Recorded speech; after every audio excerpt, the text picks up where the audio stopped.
Welcome back to the channel guys. Near traveller में आपका बहुत बहुत स्वागत है और पावर रेसर में भी आपका बहुत बहुत Thank you, स्वागत sir. है। और पावर रेसर में इसलिए कह रहा हूँ क्योंकि आज एक बहुत ही स्पेशल गेस्ट हमारे साथ जुड़े हैं जो कि है हर्षित हर्षित. जी। और हर्षित जी को वैसे कोई इंट्रोडक्शन की ज़रूरत है नहीं, फिर भी मैं आप लोगों को बताना चाहूँगा कि हर्षित जी जो है पावर रेसर नाम का एक चैनल चलाते हैं यूट्यूब में। और वो चैनल जो है मैं भी फॉलो करते आ रहा हूँ कई समय से, मतलब कि जब मैं Thank you, वीडियो sir. बनाता भी नहीं था। और आज जो है काफ़ी अच्छा फील हो रहा है कि उत्तराखंड पे वो मुझे मिले, तो मेरा मतलब दिल से मन चाहा कि मैं आप लोगों से उनको मिलाऊं अपने चैनल पे। और एक तरीके से हमारे आइडल हैं क्योंकि हम उनको देखते ही सीखते हुए आए हैं और ज्ञान का भंडार है जिसको मतलब हम कह आज सकते भी हैं। हम यहाँ नॉलेज शेयर करना है. नॉलेज शेयर करने सर आए ने हैं। मुझसे कहा कि मिलते हैं कुछ बढ़िया सा, जैसे टाटा की गाड़ियों की बनाते हैं सर, बाकी और जो कंपटीशन है सब कुछ बताएंगे सर। क्या होने वाला है आज, बहुत कुछ है मतलब. बिल्कुल बिल्कुल बिल्कुल। और जो भी डाउट्स हैं मेरे व्यूअर्स के जो मुझसे पूछते हैं वो भी मैं आपसे पूछूंगा ताकि उन लोगों को और और क्लेरिफिकेशन क्लेरिफिकेशन मिल और जो सके। मेरे भी कुछ डाउट्स है वो मैं आपसे पूछूंगा, अरे सर, क्योंकि मैं- आप एक साल से टाटा की कार चला रहे हैं. बिल्कुल बिल्कुल बहुत कुछ आपके पास एक्सपीरियंसेस होंगे जी। जो कि आपको ऐसे बेसिक शोरूम में वॉक इन करके नहीं मिल सकते. बिल्कुल बिल्कुल 20,000 से ऊपर आपने टाटा की कार चलाई है, जी, जो जी, पॉजिटिव नेगेटिव आपके पास भी होंगे, वो भी बिल्कुल। हल्के फुल्के लूंगा, बाकी और वीडियोस भी बनाएंगे, लेकिन जो बिल्कुल मेन बिल्कुल आपके डाउट है वो बिल्कुल सब कुछ क्लियर बिल्कुल। करते और हैं. मेरा ओनरशिप रिव्यू जो है सर के चैनल पे मिलेगा पूरा देखने को, क्योंकि मैं अपना तो बनाते रहता हूँ। तो पावर रेसर में देखेंगे आप नेहा द ट्रैवलर को। खैर अभी सर तो को लोग नेहा प्यार नहीं से है। टाटा प्रीमी भी कहते हैं, आप ही लोग कहते हैं. वो भी देखिए नहीं कि भाई, क्यों कहते हैं. बताओ आजकल लोग ये भी कहने लगे मारुति ने खरीद लिया है क्योंकि ब्रीजा भी बहुत पसंद है। बहुत कमेंट आ अभी रहे हैं। ब्रेजा की भी बात होगी, वो भी हाँ। मेन चीज है, इसीलिए तो- आए हुए हैं कि कुछ क्लियर होके Yes, आपकी yes, मदद yes, हो yes. पाए. डाउट तो सबसे पहला क्वेश्चन ही जो अभी का हॉट टॉपिक है, सबसे ज्यादा जो है ऑटोमोबाइल इंडस्ट्री में इस टाइम पे है, ब्रेजा या वेन्यू। ब्रेजा या क्योंकि वेन्यू. ब्रेजा की बात चल रही है ना, क्योंकि तो यहीं से शुरू करते हैं। चलिए, आप क्या बताना चाहेंगे दर्शकों को अब इस देखिए बारे सर, वेन्यू तो हम सबने देख ली है. में? जी जो पहली वाली वेन्यू थी उसी को जस्ट फेसलिफ्ट किया गया है, थोड़ा जी। फीचर्स का एडिशन किया गया है, जी। कुछ फर्स्ट एंड सेगमेंट फीचर भी है, लेकिन ले देके हार्डवेयर, इंजन, चैसी और प्लेटफॉर्म वही है. जिसमें हमारा थोड़ा डाउट था कि प्लेटफॉर्म में उतनी सेफ्टी नहीं मिली है, नहीं लेकिन मिली। इंजन अच्छे हैं, इंजन डीजल अच्छे और टर्बो पेट्रोल बेस्ट है. हाँ लेकिन ब्रेजा में कल भी हमारी बात हो रही थी, जहां आपको अगर जो लोग बेस मॉडल, जैसे आपने भी बेस मॉडल ऑप्ट करा क्योंकि आपको वैल्यू चाहिए थी, बिल्कुल बिल्कुल बिल्कुल वही चीज आप देखिए मारुति ब्रेजा 7-8 लाख में, जहां 1200 सीसी वेन्यू में मिलेगा, यहाँ आपको 1500 सीसी पेट्रोल मिल जाएगा. 1500 सीसी 4 सिलेंडर होगा. जी हमें अपने पहाड़ों के लिए चाहिए, बेस्ट है. बेस्ट है। अगर आप प्लेटफॉर्म की बात करें, अभी 4 स्टार एनकैप लेके आई है, ग्लोबल सी प्लेटफॉर्म है. बिल्कुल बिल्कुल लेकिन अभी डाउट है. देखिए ना, कंपनियां भी इतनी चालाक होती है, लॉन्च की पहली रात तक भी आपको सब कुछ क्लियर नहीं देती है. क्लियर नहीं देती है। उनके पास एक और प्लेटफॉर्म है जिसका नाम है हार्टेक प्लेटफॉर्म. अगर उसमें वो गाड़ी आई तो फिर वो बलिनो की लीक में चलने लग जाएगी, थोड़ी बलिनो और हल्की. स्विफ्ट पे चलने लग जाएगी जो और थोड़ी अभी सी- जो ग्लोबल सी प्लेटफॉर्म है, जैसे सर से भी बात हुई है पहले, वो मारुति ने खुद बनाया है, इन हाउस इंडिया में बनाया है, तो वो 4 स्टार लाया हुआ है, तो थोड़ी बहुत है रिस्पेक्ट उसके लिए. बिल्कुल तो वो हार्टेक में चले जाएंगे या ग्लोबल सी को ही पकड़ के चलेंगे, वो आगे की वीडियो में मिलेगा. लेकिन उम्मीद है कि वो ग्लोबल सी में रहेंगे, बिल्कुल। क्योंकि ज्यादा चेंजेस नहीं है. और रहना भी चाहिए क्योंकि उनको नहीं तो फिर वो जो क्वालिटी Reputation है, main चीज रेपुटेशन है reputation. ब्रेजा की, और जो क्वालिटी मतलब ऑफर करती है ब्रेजा, एक मारुति की इकलौती गाड़ी है जो 4 स्टार लेके आई है, तो शायद वो खो सकता है, मुझे ऐसा लगता है खो कि सकता अगर है. हार्ट अटैक में आई और इवन आप देखिए ना, क्रेटा है, सेल्टॉस है, लेकिन रेपुटेशन लोग देते हैं कि ब्रेजा इवन ज्यादा सेफ है in comparison to Creta Seltos, Creta Seltos। क्योंकि वो 1-2.5 स्टार लेके आई है, 3 स्टार लेके आई है. वो भी ग्रेस मिला हुआ है ग्रेस मिला क्रेटा हुआ को है. थोड़ा सा। और आपकी ब्रेजा 4 स्टार इवन लाई हुई है. जी और सर भी 5 स्टार रेटेड कार चलाते हैं, तो सर को आप ऐसा नहीं कह सकते कि आप सेफ्टी की क्यों बात करो, क्योंकि उनने यार 5 स्टार माइंड के साथ सोच के गाड़ी ली. 5 स्टार तो मैं इसलिए हूँ ना क्योंकि देखो यार, आप देखते हैं मेरे साथ नेहा भी चलती है और कभी कभी मेरी पिटाई के Family है, साथ साथ family. गाड़ी की भी पिटाई हो जाती है, तो मजबूत गाड़ी चाहिए। मजबूत गाड़ी चाहिए. कभी कभी जो होता है ना, लाते वाते जो है गाड़ी के बोनट पे, टायर पे, दरवाजों पे। मतलब कहने का मतलब यह है कि सर ट्रैवलिंग भी पसंद करते हैं, उनको अपना ज्यादा टाइम रोड पे गुजारना है, तो रोड में हर कोई चलता है. बिल्कुल बिल्कुल तो वहां पर हमें चाहिए कि कोई ऐसी चीज हमें प्रोटेक्ट करे, प्रोटेक्ट। ऐसे एक्सीडेंट में जहां पर कुछ और हो और सकता है. मेन चीज क्या है ना सर, हम अगर सही भी चल रहे हैं बट सामने से रॉन्ग आ सकता है कोई भी, और काफी अनसर्टेनिटी है इंडियन रोड्स पे। कुछ नहीं कह सकते. हम कुछ नहीं कह सकते हैं कि एक गड्ढा ही आके आपकी गाड़ी को कब पलटा दे, अगर पलटा आप हाईवेज जो है Highways अनसर्टेन है, अनसर्टेन. तो थोड़ा सा आपको अपनी जो है हाईवे में जो है एक Safe स्ट्रक्चर, car लेके कार चलना स्ट्रक्चर जो है वो सेफ होना चाहिए। तो सर आपने मुझसे पूछा वेन्यू और ब्रेजा, तो मैंने सिंपली सेफ्टी सेंस को पकड़ के और एक बेटर इंजन को पकड़ के जी। आपको ये पॉइंट दिया है। लेकिन फिर भी प्राइसिंग क्या आएगी, क्योंकि अभी मारुति ऐसे मूड में भी है कि वो थोड़ा सा महंगा करने चाह रही करना है। बरेजा बलिनो में भी आपने देखा कि थोड़ा प्रीमियम चार्ज कर रही है। 30 से 40 हजार रुपए बढ़ेंगे, 60,000 भी बढ़ा सकते हैं, 60,000 भी बढ़ा क्योंकि वो थोड़ा कुछ कर रहे हैं। जी। क्योंकि एलेक्साई बिल्कुल कोरा तो वो देते नहीं है। हाँ। थोड़ा वो नहीं, उसमें म्यूजिक सिस्टम आता है, सभी कुछ दे देते हैं, लगभग बेसिक फीचर्स। और हुंडई वाले अपनी जो स्टार्टिंग उसका ई वेरिएंट रहता है थोड़ा कोरा दे देते हैं, तो एंट्री लेवल वालों के लिए आसान रहता है। बिल्कुल बिल्कुल बिल्कुल। तो वो समझना पड़ेगा। अब 30 जून को आई जाएगी गाड़ी, तब तक एक और 2-3 वीडियो हम ले आएंगे। चलिए देखते हैं। प्रिडिक्ट तो यही कर रहा है कि ब्रेजा जो है ज्यादा वैल्यू फॉर मनी होगी। बिल्कुल, अभी देख के लग रहा है। अगला क्वेश्चन मैं आपसे पूछना चाहूंगा, लाइक काफी लोग काइगर के ऊपर जाना चाहते हैं और आपका मैग्नाइट के ऊपर जाना चाहते हैं और टाटा पंच। ये बहुत बड़ा कंफ्यूजन है उस प्राइस रेंज पे इस टाइम पे। जितने भी दर्शक मुझसे पूछते हैं और वो चाहते हैं कि मैं पंच में जाऊं या मैं मैग्नाइट में चले जाऊं, क्योंकि वो भी 4 स्टार लेके आई है। 4 स्टार लेके आई। तो आपको क्या लगता है इस बारे में? ये ना बहुत ही डाइसी सा है। अब अगर आप पंच में देखोगे स्पेस थोड़ा कम देते हैं, लेकिन सबसे सेफ गाड़ी रहती है। सेफ गाड़ी है। प्लेटफॉर्म वाइज पंच को देखेंगे तो 5 स्टार सेफ्टी रेटिंग है, लेकिन इंजन सेंस में देखोगे तो टर्बो पेट्रोल काइगर मैग्नाइट भी बहुत कम लोग लेते हैं। टर्बो पेट्रोल तो फिर वो नेक्सॉन से कंपैरिजन हो जाएगा, वो तो नहीं है। और अगर आप ले देखो उसका 1 लीटर एमपीआई लोगे तो 72 हॉर्स पावर देता है, जो कि थोड़ा कम रहता है अपने पहाड़ों के हिसाब से। आपको एक गियर डाउन कम करके चलानी पड़ेगी। पंच में ओवरऑल पैकेज ठीक है। कुछ लोगों को उसका थोड़ा लुक सब्जेक्टिव लगता है, आगे से ठीक है, पीछे से थोड़ी ऑड लगती है, पीछे से थोड़ी सी ऑड कुछ लोगों को लगती है। लेकिन ओवरऑल अगर ऐसी चाहिए कि थोड़ा जो ग्राउंड क्लियरेंस भी ठीक ठाक हो, 190 है होने को उसका, 188 के रेंज में है, उसका 200 क्रॉस हो जाता है जो अपना मैग्नाइट टाइगर रहता है। तो बहुत ही मतलब ऐसा है कि पावर और सबका एक ऐसा कुछ चाहिए कि ज्यादा स्पेस की रिक्वायरमेंट नहीं है तो पंच में चले जाइए, सेफ्टी मिली जाएगी। और स्टीयरिंग भी पंच का अच्छा है, मैग्नाइट और काइगर का स्टीयरिंग अच्छा नहीं है जी। थोड़ा सा ना बीच में सैगी फील होता है स्टीयरिंग। प्लस एक चीज मैंने और नोटिस करी है उसमें, अगर आप को लगाओ कि उसका गियर बॉक्स में भी थोड़ा नौची है जब आप क्योंकि वो सेम टू सेम वही काइगर वाली लाइनअप से लाया गया। बिल्कुल उतना पॉलिश नहीं है। और जो पंच है उसका हार्डवेयर सारा अल्ट्रॉज और इन गाड़ियों से है। आप उसको चलाते हैं तो थोड़ा सा वाइब्रेशंस गियर में लगता है, प्लस थोड़ा सा साउंड सी आती है, क्योंकि मैं टेस्ट वो इसलिए ना क्योंकि इंजन अब उतना वो सस्टेन भी नहीं कर पाता। जैसे आप नेक्सॉन चला दो 120 हॉर्स पावर की गाड़ी चलाते हो, अब आप उसमें उसी अकॉर्डिंग क्लच को रिलीज करोगे तो थोड़ा सा रहता है उसमें। लेकिन फिर भी थोड़ा पॉलिश चाहिए तो पंच है, लेकिन स्पेस थोड़ा पंच में कभी मिलेगा क्योंकि एक सेगमेंट डाउन गाड़ी है। तो चलिए एक चॉइस बताइए तीनों में। यार मैं बहुत ही कंफ्यूजिंग हूँ इसमें तो, लेकिन सिंपली कहूँ यही बात है कि सेफ्टी और ओवरऑल प्रपोर्शन चाहिए। और ऐसा भी नहीं है कि मेड इन इंडिया भी नहीं कहूंगा, पंच ठीक है उस हिसाब से। क्योंकि फिर भी आप देखो थोड़ा स्पेस चाहिए ही तो मैग्नाइट ले लो, काइगर आप थोड़ा रोक सकते हो, मैग्नाइट ले सकते हो। बिल्कुल ये ठीक है। अब थोड़ा सा एक सेगमेंट ऊपर जाते हैं, ब्रेजा और इससे भी थोड़ा सा ऊपर जाते हैं क्रेटा सेल्टोस। हाँ, क्रेटा सेल्टोस भी नहीं कहूंगा मैं। हाँ, क्रेटा सेल्टोस तो अपडेट होने ही वाली है, दोनों ही अपडेट होने वाली। बट वो तो एक टेस्टेड है, मतलब कि उसमें तो एक हम ज्यादा वो नहीं कह सकते हैं कि वो किंग ही बने हुए जब तक अपनी विटारा ना आए या फिर टोयोटा की हाइराइडर ना आए। हाँ, तब तक वो तो किंग ही बने हुए और बने ही रहेंगे और वो बाद में भी बने रहेंगे, क्योंकि मारुति के पास ले देके 103 हॉर्स पावर इंजन है और उनके पास 115, 140, 250 आने वाले टॉर्क वाले डीजल इंजन। वो मैं खुद कंफ्यूजिंग है कि मारुति वहां आके करेगा उसका हाल कहीं वैसा ही ना हो जाए जैसे टोयोटा यारिस का हुआ है होंडा सिटी के कंपैरिजन। बिल्कुल वो बात ऐसे ही आ गई, लेकिन देखना है कि कंपनी कैसे अपने आप को मॉड्यूलेट करेगी उस कंडीशन के हिसाब से। नहीं बट अब आप बना लो हैरियर के पास। हाँ, नहीं, हैरियर के पास ही आने वाला। और ये बड़ा कंफ्यूजिंग क्वेश्चन है सबके लिए, ठीक है।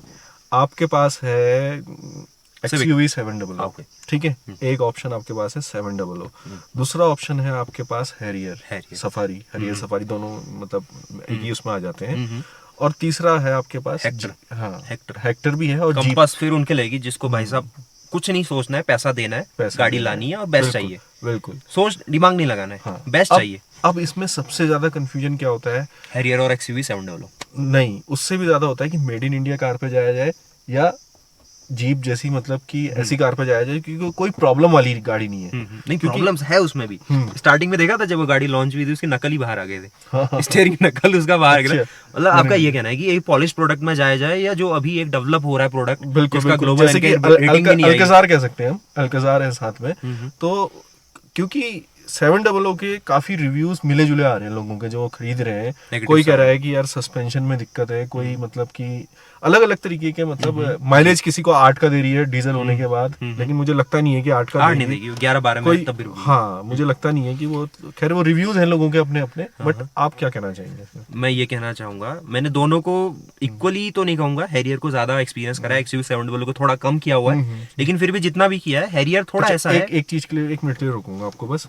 ये क्वेश्चन मेरे सब्सक्राइबर ने मुझसे पूछा था और इंस्टाग्राम पे ही पूछा था, अगर आप देख रहे हैं तो प्लीज, क्योंकि वो नाराज हो गए थे, उन्होंने मुझसे कहा था कि मैं आज के बाद आपको कभी मैसेज नहीं करूंगा। तो देखिए मैंने आपको वहां पर इसलिए नहीं बताया था क्योंकि ऐसी बातें टाइप करके नहीं बताई जाती हैं, तो आज मैं आपके लिए एक्सपर्ट लेके आया हूँ, देख लीजिए वो आपको जो है आंसर देंगे मतलब। तो चलिए थोड़ा सा इंटरप्ट करा, लेकिन मुझे उनकी याद आ गई, तो मैं नाम तो नहीं लूंगा फिलहाल क्योंकि नाराज बहुत है, उन्होंने लिख के भेज दिया कि भैया मैं आपसे आज वो नाराजगी भी नहीं होगी, वो ये हुआ है कि आपसे उम्मीदें थी, आप थोड़े बिजी थे, तो वो अपना एक जाहिर करना चाहते थे जो आपसे एक्सपेक्टेशन, वो हर किसी से, मुझसे नहीं कहेंगे, वो आप ही से कहेंगे। बिल्कुल बिल्कुल, बट थोड़ा सा ये था कि मैं समझ नहीं पा रहा था कि इतना लंबा इसका आंसर है, कैसे समझाऊं। अब देखिए जो XUV700 है, एक तो वो बिल्कुल नया प्रोडक्ट है जी, वो एक तरह से ग्राउंड जीरो से आया हुआ है, नया प्लेटफॉर्म है, काफी इनोवेशन भी है उसमें, बोरोन स्टील का यूज किया गया, सेफ्टी में सबसे ज्यादा सेफ गाड़ी है, लेकिन उसमें कुछ डाउन साइड्स भी आ रहे हैं।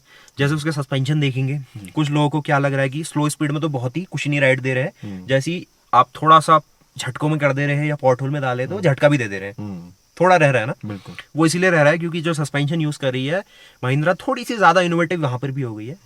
फ्रीक्वेंसी सेलेक्टिव डैम्पनिंग कहते हैं लोग, जैसे जीप कंपास ने उसमें महारत ली है, आपकी सिट्रॉन की C5 ने महारत ली है, बिल्कुल महिंद्रा ने भी ठीक ठाक वेंडर पकड़ा है, लेकिन ऐसा है कि वो थोड़ा सा ना थोड़ा पीछे रह जा रहे हैं, पीछे रह जा रहे हैं। एक बिल्कुल जो कैलिब्रेशन चाहिए वो नहीं ला पाए।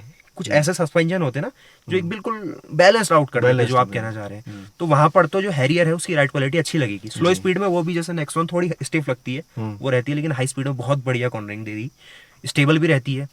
अब बात रही स्टीयरिंग की, तो वहां पे तो XUV700 ही बेस्ट है क्योंकि वो लाइट स्टीयरिंग है। आप हैरियर को पहाड़ों में लाओ, आपकी कलाइयों में पहली बार आप आओगे लोड फील होगा, क्योंकि हाइड्रोलिक स्टीयरिंग है, लोड ज्यादा लेता है। बिल्कुल बिल्कुल बिल्कुल। और अभी हैरियर को आए हुए 3-4 साल ही नहीं हुए। अब डिफरेंस तो इलेक्ट्रॉनिक और हाइड्रोलिक में जमीन आसमान का अंतर है, और मेंटेनेंस के मामले में भी हाइड्रोलिक बहुत परेशान करेगा फ्यूचर में, क्योंकि आप टाटा सफारी में देखिए हाइड्रोलिक स्टीयरिंग फील हो जाता है पुरानी वाली।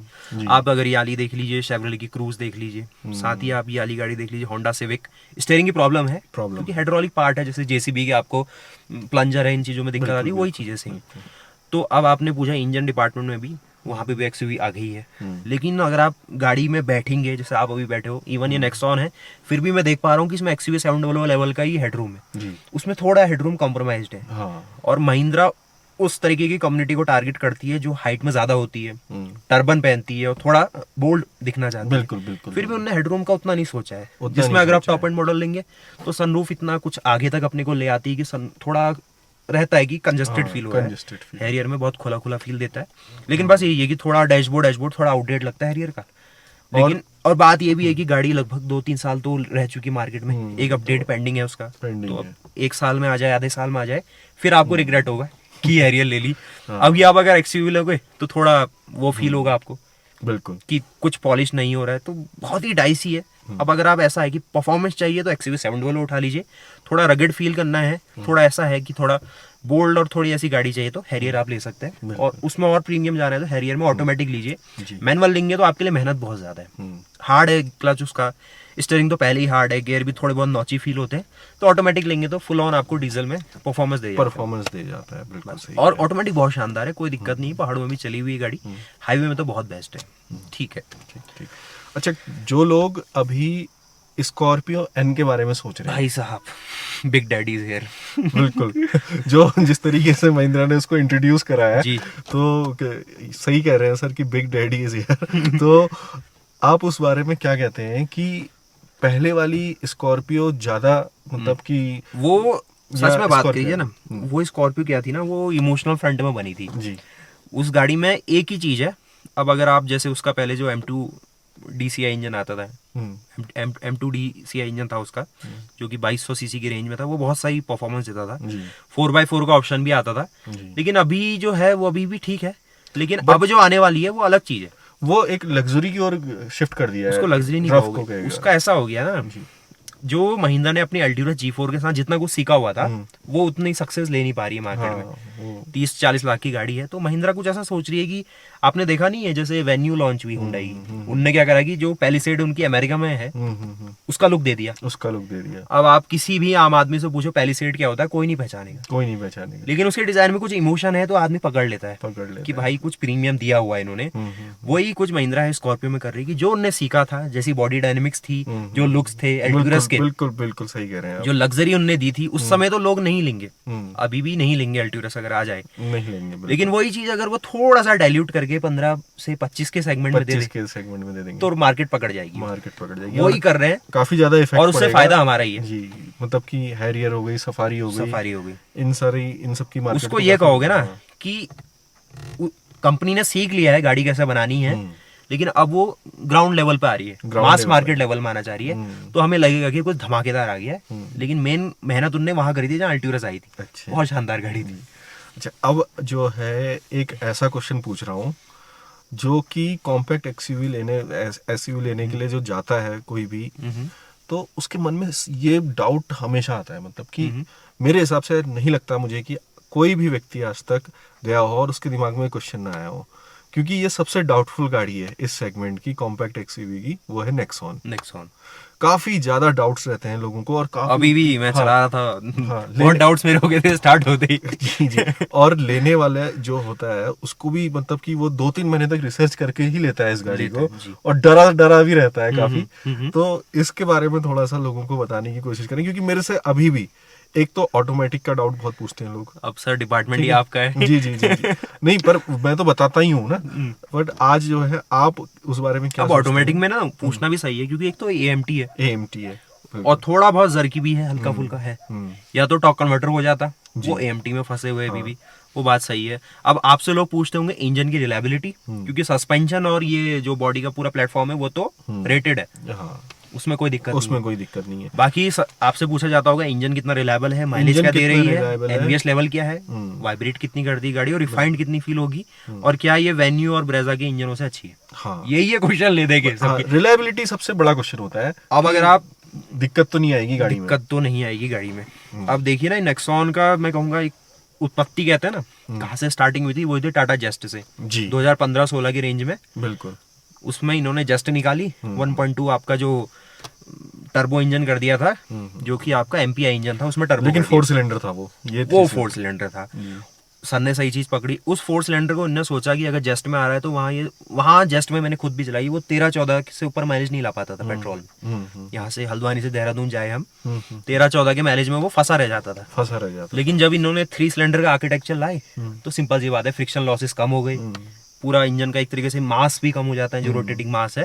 तो ये अब आपने बताते हैं 16-17 का माइलेज तो बड़े आराम से पकड़ लेते हैं। और सर ने तो एक सीक्रेट माइलेज निकाला, 20 से ऊपर पहुंच गए, उसकी वीडियो इनके पास आने वाली है। हाँ, मतलब ये वीडियो जब देख रहे होंगे उससे पहले आ चुकी होगी, 20 से ऊपर 21 के रेंज में पहुंच गए सर। इससे पिछला वीडियो अगर आपने नहीं देखा है तो जाके देख लेना पहले। तो वो मतलब वो ये कि माइलेज फ्रंट में आ चुके हैं। तो अगर आप रिलायबिलिटी की बात करेंगे तो टाटा जेस्ट में भी कोई ऐसा सडन फेलियर तो नहीं आया था। बिल्कुल नहीं आया था, जैसा इंडिका में था, वो तो अलग ही हो गया। टाटा उसमें जेस्ट में कोई सडन फेलियर नहीं आया। फिर उसके बाद इसी में 3 सिलेंडर नेक्सॉन में भी कोई ऐसा सडन फेलियर नहीं आया कि क्रैंकशाफ्ट टूट गई, 4 साल तो हो ही गए लगभग, क्रैंकशाफ्ट टूट गई या कोई पिस्टन फट गया या फिर कोई सिलेंडर हेड में कोई क्रैक आ गया, ऐसा कुछ नहीं है। तो रिलायबिलिटी में ठीक है।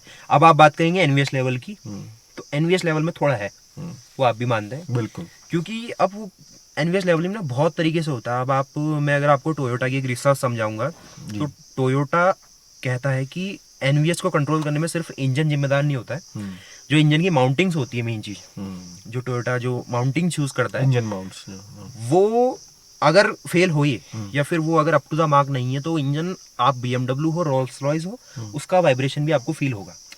क्योंकि हमारा इंजन कभी भी एक स्पेसिफिक जो एयर फ्यूल रेशियो वो नहीं चलता है।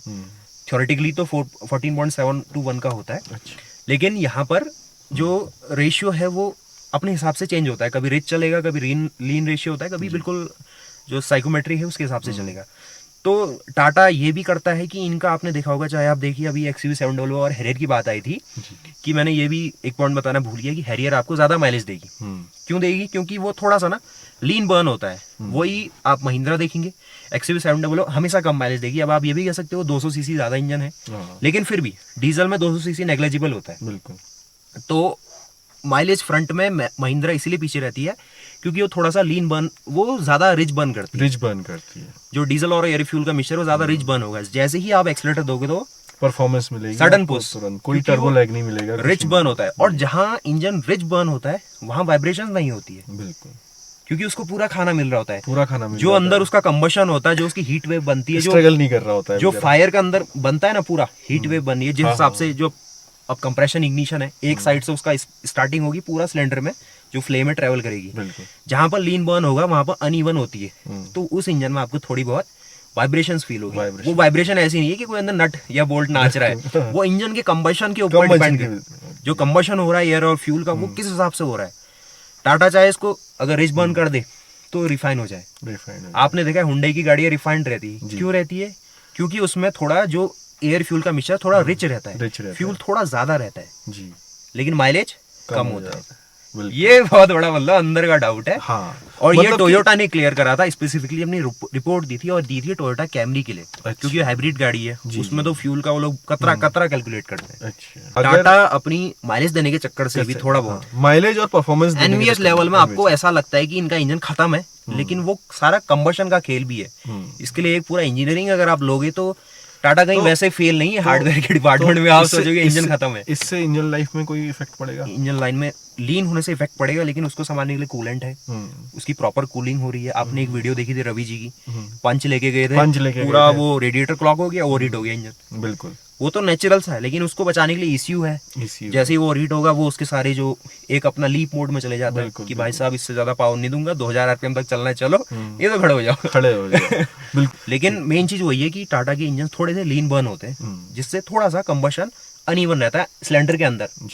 हार्डवेयर में कोई दिक्कत नहीं है, इसका लोहा रखोगे महिंद्रा का रखोगे एक सा ही होगा। बस इन्होंने जो फ्यूल रेशियो अपना ईसीयू में प्रोग्राम करा है, उससे थोड़ा सा आपको ऐसा लगेगा कि भाई साहब इंजन में कुछ मक्खन नहीं दौड़ रहा है। नहीं है, लेकिन जो मेरा क्वेश्चन था मेन, माइलेज मिलेगा, प्रैक्टिकल है गाड़ी जी, तो ले सकते हैं, कोई ऐसी दिक्कत ले सकते हैं। रिलायबिलिटी में कोई फॉल्ट नहीं है, सस्पेंशन अच्छा है, ग्राउंड क्लियरेंस ठीक है, स्टीयरिंग बहुत प्रिसाइज है, थोड़ा हेवी फील होगा लेकिन प्रिसाइज है, पहाड़ों के हिसाब से ठीक है।